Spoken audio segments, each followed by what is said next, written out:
Hawker সমস্যা, জমি জবরদখল এই সমস্ত বিষয় নিয়ে মুখ্যমন্ত্রী মমতা বন্দ্যোপাধ্যায় গত সপ্তাহে একটি মিটিং সেরেছেন। সেখানে তিনি যে পুরসভার কাজ নিয়ে একেবারে অখুশি তা স্পষ্টভাবে জানিয়ে দিয়েছেন। দেবাশিস কুমার, ফিরহাদ হাকিম এরা যদি কাজ করতো তাহলে আমাকে হাল ধরতে হতো না, এমনটাও বলতে শোনা গিয়েছে মমতা বন্দ্যোপাধ্যায়কে। আর এই সমস্ত ঘটনার মাঝেই আরেকটি ঘটনা ঘটে গিয়েছে। প্রাক্তন মেয়র শোভন চ্যাটার্জির বাড়িতে মমতা বন্দ্যোপাধ্যায় দুজনকে দূত করে পাঠিয়েছিলেন। কারা সেই দূত এবং রুদ্ধদ্বার সেই বৈঠকে কি আলোচনা হলো তাই নিয়ে আজকে জানবো। নমস্কার, আপনারা দেখছেন দ্য ওয়াল, আপনাদের সঙ্গে আমি ঐশী। আমাদের সঙ্গে এই মুহূর্তে দ্য ওয়ালের editor in chief Shankardeep Das. Shankar, আপনাকেই জিজ্ঞেস করবো, কারা সেই দূত, মমতার দূত কারা শোভনের বাড়িতে? তো এটা ভেরি ইন্টারেস্টিং ঘটনা। যখন এই হকার উচ্ছেদ নিয়ে এত অসন্তোষ মুখ্যমন্ত্রী মমতা বন্দ্যোপাধ্যায় প্রকাশ করছেন এবং উনি বলছেন যে সার্বিক একটা ব্যর্থতা রয়েছে, যাদের উপর দায়িত্ব দেওয়া ছিল তাদের একটা সার্বিক ব্যর্থতা রয়েছে, ঠিক সেই সময় শোভন চট্টোপাধ্যায়ের বাড়িতে মমতা বন্দ্যোপাধ্যায় দুজনকে এমিসারি করে বা দূত করে পাঠিয়ে দিলেন। এটা খুব ইন্টারেস্টিং ঘটনা। ওই দুই দূত হলেন, যতদূর আমাদের কাছে খবর, এক বর্তমান বিদ্যুৎ মন্ত্রী অরূপ বিশ্বাস এবং দুই দলের রাজ্য সংগঠনের সাধারণ সম্পাদক কুণাল ঘোষ। আচ্ছা, তারা কি বেরিয়ে কিছু বলেছেন? না, দেখো, এই ধরনের মিটিং এ নর্মালি কেউ বাইরে এসে কিছু বলতে চায় না, কারণ শোভন চট্টোপাধ্যায় কোথায় থাকেন তুমি নিশ্চয়ই জানো, যে গোল পার্কে ফোর্ট লিজেন্ড বলে যে আবাসনটা, বহুতল আবাসন রয়েছে, সেখানে উনি থাকেন। সেখানে একদিন কোনোদিন সন্ধ্যেবেলা এরা দুজন যান এবং আমি যতদূর জানি যে ওই গোল পার্ক মানে লেক চত্বরের পশু পাখি বা গাছপালাও হয়তো এই বৈঠকের খবর রাখে না। এখন এ ব্যাপারে অরূপ বিশ্বাসের কোনো প্রতিক্রিয়া পাওয়া যায়নি। কুণাল ঘোষ, তার সাথে আমার কথা হয়েছে। কুণালের বক্তব্য অবশ্য যে অরূপ আমার সাথে ছিল না, আমি একাই গিয়েছিলাম এবং এমনি আড্ডা মারতে গেছিলাম শোভন বৈশাখীর সঙ্গে, কারো দূত হয়ে যায়নি। তো দেখো, যদি দূত হয়ে যেতেনও তাহলে বাইরে এসে এটা সাদা কালো কেউ বলতেন না। তো কিন্তু ঘটনাটা যে সত্যি, যে কুণাল যে গিয়েছিলেন সে কথা কুণাল মেনে নিয়েছে। এই খবরটা অ্যাকচুয়ালি আমরা পেয়েছি অনেক দিন, অন্তত 5-7 দিন তো হয়েই গেল, কিন্তু আমরা লোকজনের সাথে কথা বলার চেষ্টা করেছি। শোভন চট্টোপাধ্যায়ের সাথেও বারবার আমরা যোগাযোগের চেষ্টা করেছি, কিছু বললেন কিন্তু না, শোভন ভেরি ইন্টারেস্টিংলি শোভন চট্টোপাধ্যায় কোনো ফোন ধরছেন না, এবার টেক্সট মেসেজের মতোই জবাব দিচ্ছেন না। তো কারণ আমাদের যে সাংবাদিকরা যোগাযোগের চেষ্টা করেছিল, তো কোনো রিপ্লাই পাওয়া যায়নি। নর্মালি দ্য ওয়ালের সঙ্গে শোভন চট্টোপাধ্যায়ের একটা ওয়ার্কিং মানে যোগাযোগ রয়েছে, কিন্তু এই পর্বে আমরা তার কোনো রিয়াকশন পাইনি। এখন দেখো, সত্যি যদি এমন একটা ঘটনা ঘটে থাকে তাহলে এটা হতে পারে একটা স্ট্র্যাটেজিক সাইলেন্স। রবিবার দিন মানে 7ই জুলাই শোভন চট্টোপাধ্যায়ের জন্মদিন। নর্মালি কি হয় যে প্রতি বছর শোভন চট্টোপাধ্যায়ের এই জন্মদিন বেশ ঘটা করে উদযাপন করেন বৈশাখী বন্দ্যোপাধ্যায়। টলি ক্লাবে পার্টি দেন বা বাড়িতে পার্টি দেন, কাছের বন্ধু বান্ধব, পরিজন, কিছু সাংবাদিকও যান সেখানে। এখন দেখার যে শোভন চট্টোপাধ্যায় এই ঘটনার পর এবার সবাইকে ডেকে জন্মদিন পালন করেন কিনা, কারণ সবাই আজকে ওয়ালে খবর বেরিয়ে যাওয়ার পরে হয়তো অনেকেই তাকে জানতে যাবে যে কি হয়েছে। এখন দেখার যে সত্যি উনি এবারের যে বার্থডেটা সেটা খুব প্রাইভেট রাখেন কিনা। শঙ্করদা, এইরকম একটা পরিস্থিতি, তার মধ্যে শোভন চ্যাটার্জির বাড়ি যাওয়া, সবাই তো 2-2-4 করে ফেলছে। হ্যাঁ, দেখো, 2-2-4 করাটা খুব স্বাভাবিক।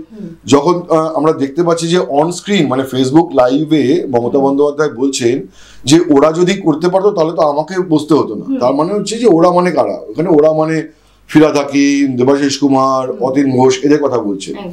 ঠিক সেই সময়তেই দেখা যাচ্ছে যে আবার দুজন যাচ্ছেন শোভন চট্টোপাধ্যায়ের বাড়িতে। তো এখানে 2-2-4 করাটা খুব স্বাভাবিক, কিন্তু ব্যাপারটা অতটা সরল নয়। কেন সরল নয়? তার কারণ হচ্ছে যে দেখো, ফিরহাদ হাকিম হচ্ছে তৃণমূলের সংখ্যালঘু মুখ, তাকে দুম করে মেয়রের পদ থেকে সরিয়ে দেওয়া হবে কি না সেটার একটা 7-5-17 একটা অঙ্ক আছে। এমন তো নয় যে কলকাতা পুরসভার মেয়র পদে একজন সংখ্যালঘুকেই রাখতে হবে। এর আগে সুব্রত মুখোপাধ্যায় ছিলেন ব্রাহ্মণ সন্তান, শোভন চট্টোপাধ্যায় ছিলেন ব্রাহ্মণ সন্তান, সুতরাং এই ধরনের ঠিক তোমার এরকম কাস্ট ইকুয়েশন বা রিলিজিয়াস ইকুয়েশন ছিল না।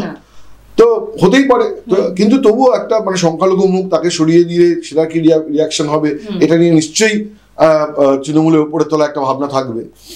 দ্বিতীয় কথা হচ্ছে যে দেখো, তৃণমূলের মধ্যে একটা ধারণা রয়েছে যে অভিষেক বন্দ্যোপাধ্যায় হয়তো ফিরহাদ হাকিমকে পছন্দ করেন না। ব্যক্তিগত রাগ হয়তো নেই, কিন্তু অভিষেক যেভাবে পার্টিতে ওয়ান ম্যান ওয়ান পোস্ট চালু করতে চান, সেটাতে আপত্তি ছিল ফিরহাদ হাকিমের।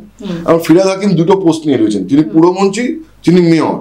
তার ফলে যদি আজকে ফিরহাদ হাকিমকে কলকাতা পুরসভার মেয়র পদ থেকে সরানো হয়, হয়তো অভিষেক বন্দ্যোপাধ্যায় হ্যাপি হবেন, মানে গিভেন দ্য কনটেক্সট যে তৃণমূলের মধ্যে যে আলোচনা বা ধারণা রয়েছে যে অভিষেক বন্দ্যোপাধ্যায় বুঝি ববি হাকিমকে পছন্দ করেন না, সেটা যদি ঠিক হয় তাহলে ফিরহাদ হাকিমকে সরানোতে অভিষেকের খুশি হওয়ার কথা, ঠিক। কিন্তু শোভন চট্টোপাধ্যায়কে যে অভিষেক খুব পছন্দ করেন, ব্যাপারটা তাও নয়। 2016 সালের বিধানসভা ভোটের পরে মানে শোভন চট্টোপাধ্যায়কে মমতা বন্দ্যোপাধ্যায় আবাসন, দমকল এবং পরিবেশ দপ্তরের মন্ত্রী করেছিলেন। তার সঙ্গে ছিলেন শোভন চট্টোপাধ্যায় কলকাতা মেয়র। তুমি ভাবতে পারছো, মানে তিনটে দপ্তর, মানে পড়শির ঈর্ষা। সে অনিরার বিজ্ঞাপন ছিল না যে ওনার্স প্রাইড, ঠিক আছে, never send be owner's pride. চারটে তার দপ্তর, মেয়র, তার সঙ্গে তিনটে দপ্তরের মন্ত্রী।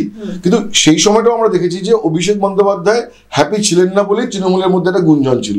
এবং ইন্টারেস্টিংলি 2016 সালে সেই শপথ গ্রহণ অনুষ্ঠানে অভিষেক কিন্তু ছিলেন না, বরঞ্চ অভিষেক একটা টুইট করে, একটা ভেরি ইন্টারেস্টিং টুইট করেছিলেন যে the morality of principles and the morality of loyalty. তো এনিওয়ে, তো আজকে যে ফিরহাদ হাকিমের পরিবর্তে যদি শোভন চট্টোপাধ্যায়কে নিয়ে আসা হয়, তাহলেও সেটা অভিষেক বন্দ্যোপাধ্যায় সেটা কতটা ভালোভাবে রিসিভ করবেন, সেই কোয়েশ্চেনটাও রয়ে গেছে।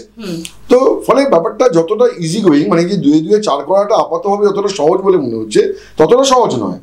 এটা করা যায়, এটা ইট ইজ ডুয়েবল, ঠিক আছে, কিন্তু এটার ভেতরে মানে বাম্পি রোডস আছে। কিন্তু শঙ্খদা, শোভন চ্যাটার্জির বাড়িতেই কেন যাওয়া হলো? শোভন চ্যাটার্জি কেন? যদি অন্য কাউকে করাও হয় তাহলে শুধুমাত্র শোভন চট্টোপাধ্যায় কেন? মানে তুমি বলতে চাইছো যে তৃণমূল একটা এত বড় পার্টি, তৃণমূল এত বড় পার্টি, আর কি কোনো নেতা নেই? আর কি কাউকে করা যায় না? ঠিক না, এখানে একটা দেখো অভিজ্ঞতার দাম রয়েছে, ঠিক আছে। 1985 সাল থেকে শোভন চট্টোপাধ্যায় কলকাতা পুরসভার কাউন্সিলর, এবং তার ভাস্ট এক্সপিরিয়েন্স রয়েছে কলকাতা পুরসভা সম্পর্কে। আমি ব্যক্তিগতভাবে জানি যে শোভন চট্টোপাধ্যায় কলকাতার প্রতিটা ওয়ার্ড, বিশেষ করে অ্যাডেড এরিয়া, মানে এই যে কলকাতার যে অ্যাডেড এরিয়ার যে অংশগুলো, সেখানে জলা জমি বা সেখানকার টোপোগ্রাফি, সেখানে রাস্তা ঘাট, জল কল, এই অনেকের থেকে অনেক বেটার ধারণা শোভন চট্টোপাধ্যায় রয়েছে, এটা নিয়ে কোনো ডিনাইং নেই। এবং ওই জন্য পুরসভার চালানোর ব্যাপারে শোভন চট্টোপাধ্যায় কিন্তু একটা বেটার অ্যাডমিনিস্ট্রেটর।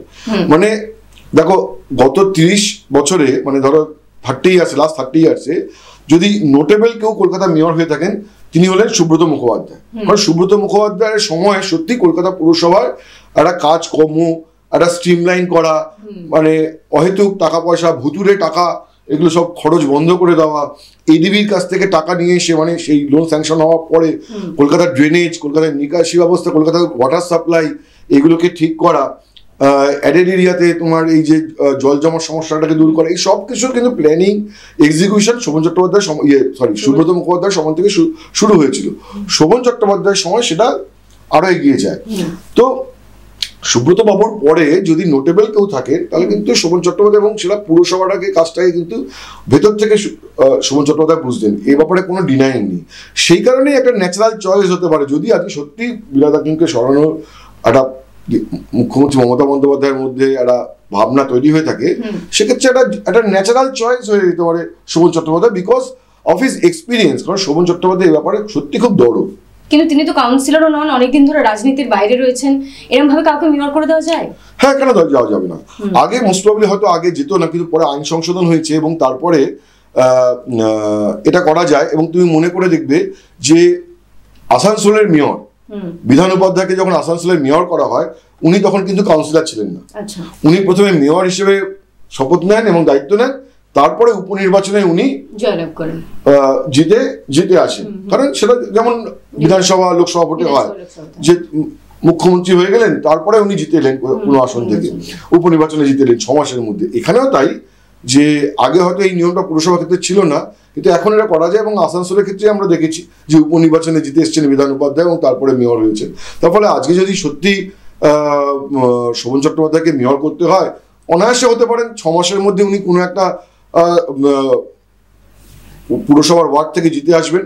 আর একটা ইন্টারেস্টিং জিনিস আমি এখানে বলা দরকার, দেখো এই যে আমি তোমাদের বলছি যে গত 7-10 দিন ধরে এই খবরটা নিয়ে আমরা নাড়াচাড়া করছি, এবং সেখানে কালীঘাট ঘনিষ্ঠ তৃণমূলের এক নেতার সাথে আমার কথা হচ্ছিল। উনি অবশ্য খুব কনফিডেন্সের সাথেই বলছিলেন যে শোভন চট্টোপাধ্যায়ের ফিরে আসাটার চিত্রনাট্যটা পুরো রেডি রয়েছে, এখন কবে মঞ্চস্থ হবে সেই দিনক্ষণ পঞ্জিকা এসব দেখা চলছে। তবে উনি একটা ভেরি ইন্টারেস্টিং কথা বললেন। উনি বলেন, দেখো শোভন চট্টোপাধ্যায় আলটিমেটলি যদি কলকাতা পুরসভার মেয়র হন বা না হন, দ্যাট ইজ ডিফারেন্ট থিং। আরও একটা জায়গা তোমরা ভুলে যাচ্ছ যেখানে শোভন চট্টোপাধ্যায়কে দরকার, সেটা হচ্ছে বেহালা। কারণ বেহালা পূর্বের বিধায়ক ছিলেন শোভন চট্টোপাধ্যায়, আর বেহালা পশ্চিমে পার্থ চট্টোপাধ্যায়। পার্থ চট্টোপাধ্যায় জেলে, শোভন চট্টোপাধ্যায় রাজনীতি থেকে প্রায় অবসর নিয়ে একদম ঘরে বসেছিলেন। কিন্তু যে শোভন চট্টোপাধ্যায় যেভাবে তৃণমূলের অর্গানাইজেশনটা বেহালা চত্বরে ধরে রেখেছিলেন, সেইটা রত্নাদেবী পারছেন না, রত্না চট্টোপাধ্যায় পারছেন না বলে তার বক্তব্য ওই তৃণমূলের নেতা। তার ফলে বলছেন যে বেহালাটাকে একবার হাল ধরার জন্য আবার শোভনকে দরকার। তা শুধুমাত্র পুরসভা নয়, বেহালাটাও, কারণ দেখো 2026 সালের বিধানসভা ভোট আসছে, ঠিক আছে, আর 2 বছর বাকি। আর আমরা সবাই জানি মমতা বন্দ্যোপাধ্যায় কোনোদিনও একটা ইলেকশনের রেজাল্ট নিয়ে খুব কমপ্লেসেন্ট থাকে না, উনি পরের ভোটের প্রস্তুতি শুরু করে দেন।